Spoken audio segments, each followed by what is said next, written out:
So you get the idea. The idea is, and I can't teach this, right? I do want to put it out there. You guys know that in my lecture series, I don't do the Cliff Notes version. I go extremely exhaustive. I have nothing but time.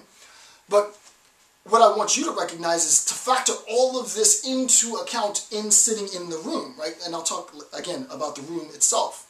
So you need to recognize that you are in a position of power and that the research that the data that you're collecting is qualitative data. It's probably interviews and stories.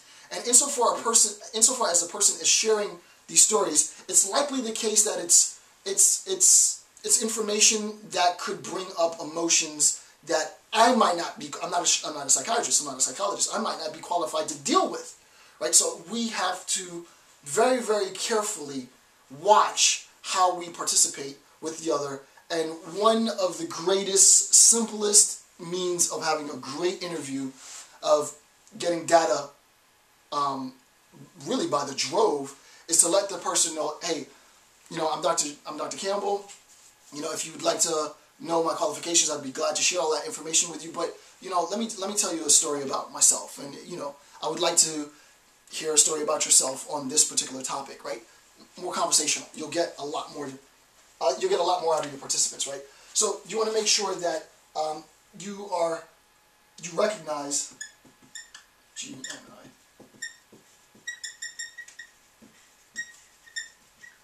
You recognize power relations.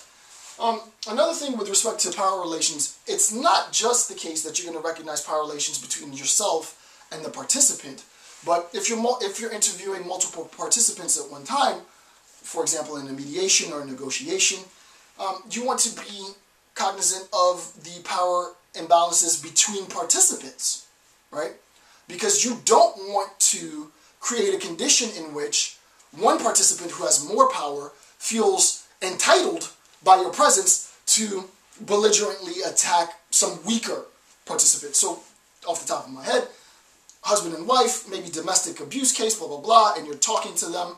I would never, if I were IRB rep, allow you to conduct the research in this manner. But just for sake of argument, so Bob, what was it like? It was difficult. She didn't understand, blah blah blah, and she's quiet. And I'm asking, and I recognize that she's not talking, and Bob's doing all the talking. Right? Insofar as I continue to engage Bob in conversation, the abuser, and this is a gross stereotype, but just to make it super obvious as to recognition of power relations, Bob's doing all the talking, she's not doing any of the talking. That should be a cue to me that I need to regulate the conduct of this interview, right? Because Bob obviously feels emboldened, entitled to continue, and his abuse might manifest in this interview. Right? So power relations, super, super important. Make sure you talk to your committee members and advisors to assess power relations. For my students who work under my tutelage, it's important that I recognize at every checkpoint in the progression of their research, what are the power relations with respect to you and the participant and other participants, or the participant and tertiary third-party members, right? So for me, that's a biggie. Number 3, inform participants of any dangers and receive consent, right? So you want to make sure, as we said before, in the example of the Tuskegee syphilis atrocities, right? We want to make sure that the participants recognize what it is that they're getting involved in. Obviously, the recognition of the nature of the experiment with respect to the Tuskegee experiment would have immediately forfeited the nature of the experiment, right? If you understand what that means, right? No person in their right mind is going to agree to participate in an experiment in which their disease is allowed to, I guess the word's metastasize, but if their disease is allowed to progressively get worse, for the sake of getting observational data.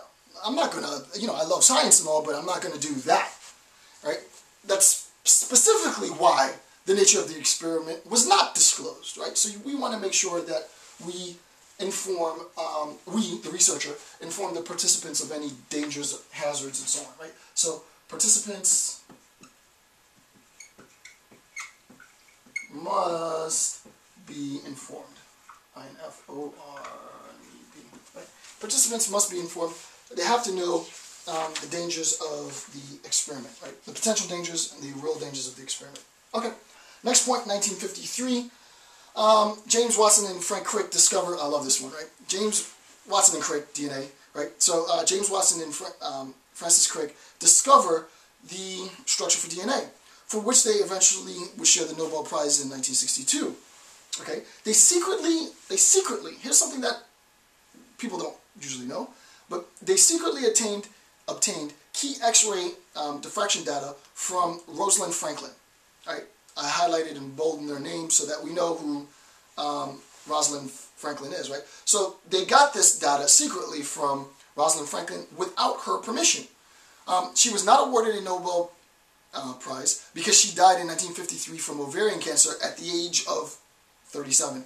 And the prize is not awarded posthumously, right? So the idea with respect to knowing and consent, right? The participant by us needs to know the dangers. This woman died at the age of 37. And the participant needs to consent to the research. It's not to say that a participant won't consent, right? In desperate times call for desperate actions. Participants may consent. Fully cognizant participants may consent, but the participant should have the ability to consent. So I just thought that was pretty interesting. I wanted to incorporate that. In 1964, Declaration of Helsinki. In 1964, the World Medical Association established recommendations guiding medical doctors in biomedical research involving human subjects. Granted, I recognize that biomedical is not qualitative data. The point of this is to give you a historical background in which we can make sense of the ethics of qualitative methods research. And the ethics of qualitative methods research, or any research as such, has its grounding in sort of this timeline. So this is more of a historical, and I'm not good at the history stuff, right? But this is more of a historical account of some of the events. And as you know, what I do then is I draw the conclusions, the important conclusions from it. Alright, so the Declaration governs international research ethics and defines rules for, quote, research combined with clinical care and non-therapeutic research. The Declaration of Helsinki was revised, blah, blah, blah, blah, blah.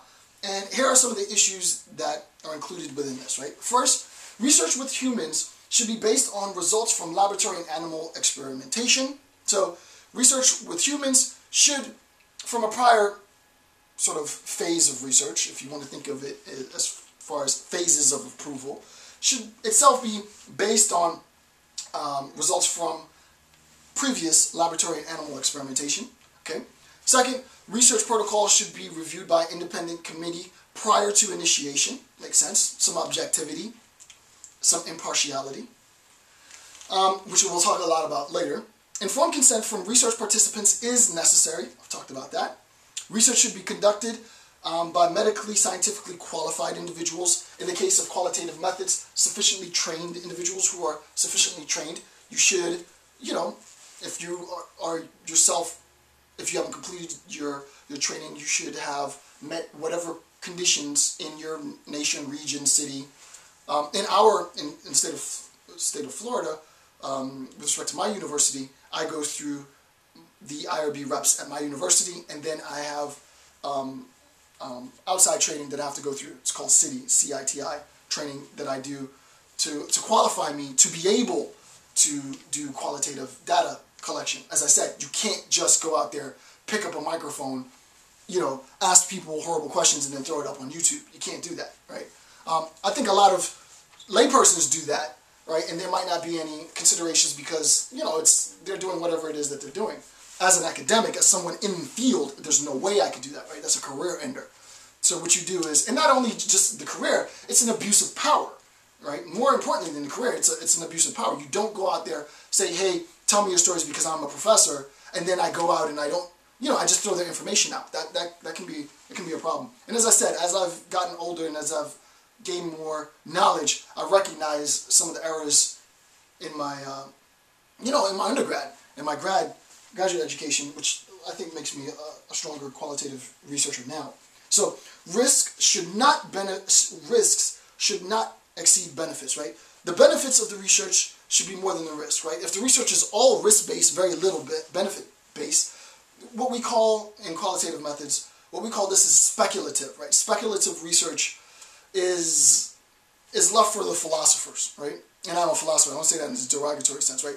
Contemplate the ramifications of the research theoretically before you actually go into the field and just speculate with people's bodies, right? Speculative research that's going to be very, very high risk, very, very low benefit. You don't want to participate in that research in an operationalized sense. As far as conceptualized, there's no problem. And as far as in-field operationalized, it can be devastating. And the last part for section 1 of this analysis, in 1974, on July 12, 1974, the National Research Act, with all the information, was signed into law, thereby creating the National Commission for the Protection of Human Subjects of Biological and Behavioral Research. Congress passed the National Research Act, which authorizes federal agencies to develop human research regulations, right? So the whole idea that's going to govern the rest of this lecture series, the hours to come of this lecture series, is the idea of regulating, not from a policy, right? I'm not a political science professor, but not to deny it, but not from a policy making aspect, but from a theoretical ethical aspect, right? We want to make sure, insofar as we identify ourselves as qualitative methods researchers, that we recognize the vulnerability of the population, that we recognize the ability to manipulate the population because of our training, and we put into every aspect of our research, every aspect of our acquisition of this data, measures to safeguard the minds, the bodies, the beings of the participants, right? Because the participants aren't equipped with the resources, with the training, with the years of, some people, decades of training that we have. It is an enormous disparity in power, and we need to make sure that the disparity in power is offset by measures to safeguard the participants. So with that, this concludes the first section of the series into ethics and qualitative methods research. I want to thank you for taking the time to watch my videos. I'm Dr. Jason J. Campbell. Have a good day.